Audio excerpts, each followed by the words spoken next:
Bonjour les gens, je vous retrouve pour une vidéo Happy Healthy Me, histoire de faire le point un mois et demi après la dernière. Je crois que dans la dernière, je vous parlais de l'importance des déclics et j'ai oublié de préciser un petit truc, c'est que les déclics c'est bien, mais si derrière vous ne passez pas à l'action, ça ne sert pas à grand chose. Et c'est exactement la phase dans laquelle je suis. Je commence d'abord par un petit épisode Calimero. Cette année 2015 n'est clairement pas mon année, que ce soit sur le plan physique ou le plan personnel, le plan relationnel, professionnel, ce que vous voulez, ça se pète la gueule de tous les côtés. En résumé, j'ai commencé mon année 2015 en étant bloquée du dos pendant plusieurs semaines et même mois. Il m'a été découvert une discopathie. Soit, j'ai ensuite fini à l'hôpital avec une éventration, soit, j'ai pris conscience que l'activité professionnelle que j'avais choisie, même si elle me plaît beaucoup, ne me correspondait pas en termes d'énergie professionnelle, je veux dire ça comme ça, et je dois donc accepter cet échec, entre guillemets, cette expérience en tout cas, et faire maintenant autre chose. Je sais très bien ce que j'ai envie de faire, je souhaite retourner en entreprise, maintenant il faut que je commence les démarches pour cela. J'avais mon local, mon cabinet en fait jusqu'à fin septembre, donc l'échéance approche et il est temps maintenant de passer à autre chose. Et puis niveau relationnel, c'est un peu le bordel aussi, en particulier en ce moment. Vous avez dû voir dans certaines anciennes vidéos que voilà, j'avais une tête un peu décomposée, c'est-à-dire que j'avais la tête du réveil au matin, sauf que c'était le milieu de la journée, voire le milieu de la nuit. Tout se cumule et ça devient difficile pour moi de faire face. Donc j'entame une phase ours pendant laquelle je vais me couper un peu de tous les réseaux sociaux, de toutes les obligations qu'on se met soi-même par rapport aux publications, par rapport aux forums, aux choses comme ça, pour m'accorder un mois d'août moi-même. Voilà. M'accorder un mois d'août moi-même. T'as pas français ça. Bref, j'ai décidé d'être égoïste. Cette grande introduction pour vous dire que j'ai réalisé en revisionnant certaines de mes vidéos que j'étais en train, me semble-t-il, de m'éteindre. Je trouve que je prends beaucoup moins soin de moi. Au jour le jour, j'ai tendance un petit peu à me laisser aller, à vivre comme ça mon petit quotidien sans passer à l'action. Et même si j'ai tout à fait conscience de ce que j'ai pu réaliser malgré tout cette année, des différents déclics que j'ai eus, comme je vous le disais au début de la vidéo, des déclics sans passage à l'action derrière, généralement c'est voué à ne pas fonctionner en fait, parce que vous restez sur un état de fait, vous restez sur j'ai compris comment je fonctionne, j'ai analysé la situation, mais vous passez pas à la phase ok, maintenant je fais quoi? Donc, qu'est-ce que j'ai finalement décidé de mettre en place? J'ai déjà dans un premier temps commencé une nouvelle saison du défi des 100 jours. Alors, c'est pas quelque chose dont j'ai déjà eu l'occasion de vous parler. Peut-être que certains d'entre vous connaîtront la personne qui s'appelle Lilou Massé. Lilou Massé est une jeune femme qui a écrit plusieurs livres en lien avec le développement personnel, notamment J'ai perdu mon job et ça me plaît, et je n'ai pas d'argent et ça me plaît. Les titres, c'est à peu près ça. Je vous les mettrai en barre d'infos, ce sera plus simple. Et elle est surtout la créatrice avec d'autres personnes d'un forum de discussion, d'un espace de libre-échange qui s'appelle le défi des 100 jours. Le défi des 100 jours, en fait, c'est décider d'une intention, d'un objectif et de tout mettre en œuvre pendant 100 jours pour y parvenir.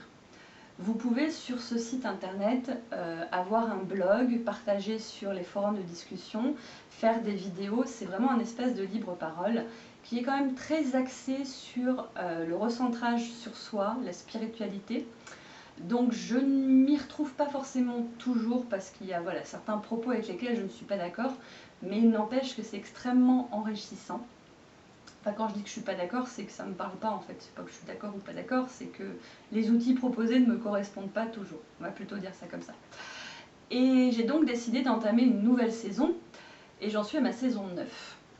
Donc, j'ai décidé de faire ça cette fois-ci dans mon coin. je me suis offert le carnet de route en fait, qui est un espèce de gros cahier bleu dans lequel vous pouvez écrire, dans lequel il y a des questions, des axes de réflexion qui sont proposés. Et j'ai décidé cette fois-ci de ne pas faire voilà, ce challenge, ce défi des 100 jours en vidéo ou en blog visible par tous, mais vraiment dans mon coin. Et je me suis pour ça fixé plusieurs objectifs, 4. Le premier étant de mincir, je vais revenir dessus. Le second étant d'accepter ma part de douceur, de vulnérabilité. Le troisième, de retrouver un job qui me plaise. Et le quatrième, d'avancer dans l'écriture de mon livre. Pourquoi ces 4 objectifs? Eh bien tout simplement parce que le J'ai décidé de mincir, vous l'avez déjà entendu sur cette chaîne, et pourtant dans les médias, je ne mincis pas vraiment. Le Terminer mon roman, vous avez déjà vu passer des vidéos sur ce fameux bootcamp qui a lieu autour de l'écriture en ce moment, mais bizarrement à un moment donné, j'ai arrêté de faire les vidéos. Retrouver un boulot, ça fait plusieurs mois que j'en parle, je réponds à quelques annonces, mais on ne peut pas vraiment dire que je sois méga active. Et la part de douceur, c'est parce que je suis quelqu'un, on va dire dans la vie de tous les jours, qui est très forte, qui est très dans le rentre-dedans, dans le directif, parce que je ne me reconnais pas ce droit à l'erreur, ce droit à être faible par moment, à avoir besoin des autres, etc. Et même si j'ai totalement conscience, objectivement, qu'il est important de se tromper, de se planter, c'est pour ça que je vous en ai beaucoup parlé, et bien malgré tout, quand il s'agit de moi, je ne m'accorde pas la même bienveillance, ni la même compassion. Je suis sûre que ça parlera à plusieurs d'entre vous. Donc depuis une semaine environ, je travaille sur ce nouveau challenge personnel, je remplis mon cahier, et j'avoue que même si pour l'instant ça ne porte pas des masses ses fruits, ça me fait beaucoup de bien, et c'est déjà ça.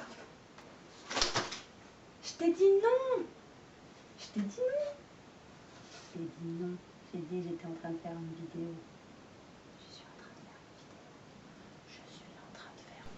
Petite coupure câlin pour accueillir dans cette vidéo Odor qui a décidé qu'il était important qu'il soit là. Bisous. Oh oui, bisous, des bisous. En plus du défi des 100 jours, je participe également en tant que bêta-testeuse au programme de coaching Good for Life qui a démarré depuis maintenant début juillet et qui sera ouvert à tous à compter de septembre. Et c'est vrai que même si pour l'instant, je n'ai pas appris de nouvelles choses, ce qui est assez rassurant en soi. C'est hyper agréable de recevoir chaque jour un mail avec de l'information, des citations, une vidéo de coaching, de motivation, un forum dans lequel on peut discuter et des sujets surtout qui me parlent autour de la psychologie positive, de la santé également, de l'importance de se bouger, de se faire du bien, etc. Il y a plein de thématiques, je vous ferai sans doute une vidéo spéciale par rapport à ça pour vous partager mon expérience, mais le fait est qu'en ce moment, dans cette démarche que j'ai de reprendre un petit peu ma vie en main, bah, ça fait du bien. Je réalise en fait en tournant cette vidéo que ça m'est toujours aussi difficile en fait de parler de moi, de parler de mes faiblesses. Donc on rejoint un petit peu ce côté accepter ma part de douceur et de vulnérabilité, pardon. Je suis pas à l'aise en fait pour parler de tout ça parce que notamment par rapport au poids, j'ai l'impression de stagner depuis des années et des années, donc ça m'est vraiment très désagréable. J'ai envie, mais vraiment envie, de ne plus être cette jeune femme-là, de ne plus être coincée dans ce corps-là. Encore une fois, au quotidien, je m'y suis habituée, j'ai accepté, je m'accepte et je m'aime comme je suis en ce moment, mais ça ne veut pas dire que je veux rester comme ça. Le problème, c'est qu'à l'heure actuelle, il y a un tel phénomène de body acceptance qui est d'ailleurs génial en soi, que presque quand on veut changer quelque chose chez soi, ça devient mal, ça devient mauvais en fait. Mais je vois pas ce qu'il y aurait de mauvais en fait à vouloir s'aimer encore plus. Il faudra m'expliquer. Je vous avoue que tourner cette vidéo a été assez laborieux. Je suis tellement dans une phase un peu ours que j'ai du mal à trouver mes mots. Je parle très peu en fait en ce moment. Je suis pas mal dans le silence et du coup quand il s'agit d'ordonner un peu ma pensée, ça m'est assez compliqué. Donc j'espère que vous m'excuserez ce côté un peu hasardeux et je vous promets que la prochaine sera mieux. Ah, on va dire ça comme ça. Je vous dis à très bientôt. Ciao!